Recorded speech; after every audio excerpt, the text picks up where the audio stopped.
The Singapore flight is very, very significant.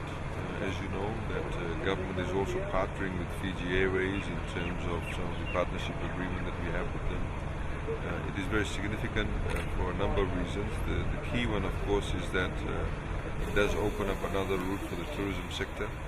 It's not just Singapore itself, but also the onward routes, onward destinations like India, which is the second largest at the moment outbound market in the world. And we're looking at them becoming the largest outbound market in about 45 to 7 years' time. So that's a good source market for tourism arrivals, and of course the Middle East too. So Singapore is a very significant hub. It does provide the level of connectivity. The idea, of course, is to still try and formulate code sharing and inter-airline agreements with other airline companies for en route services.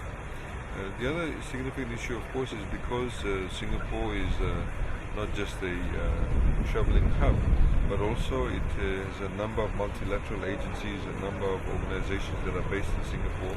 And for Fiji to have that direct flight to that gives us that level of connectivity.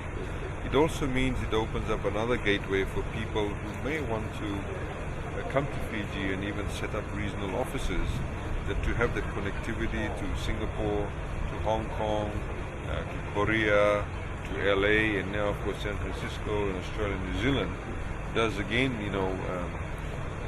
give us, enhance our status as a hub. And that level of connectivity is always a very important issue when you're going out and talking to organizations and talking to governments and talking to countries to say, look, come to Fiji because we have very good connectivity. So that is a long-term strategy that we need to obviously, we had in mind in terms of getting the connectivity to Singapore.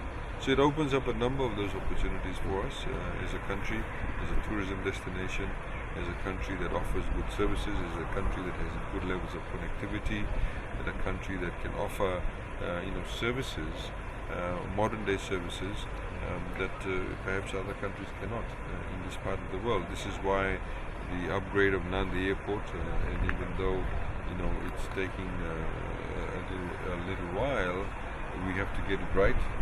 So the investment in the airport, the investment in the 4-laning of the road also means that many people say, well, let's go to Fiji, we can have our conference there, because it's got good connectivity, it's got good roads, it takes us to Denrau in 10-15 minutes.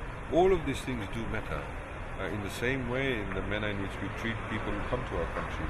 So the frontline services, as you know, the Prime Minister who had actually initiated this idea of the Fijian host program.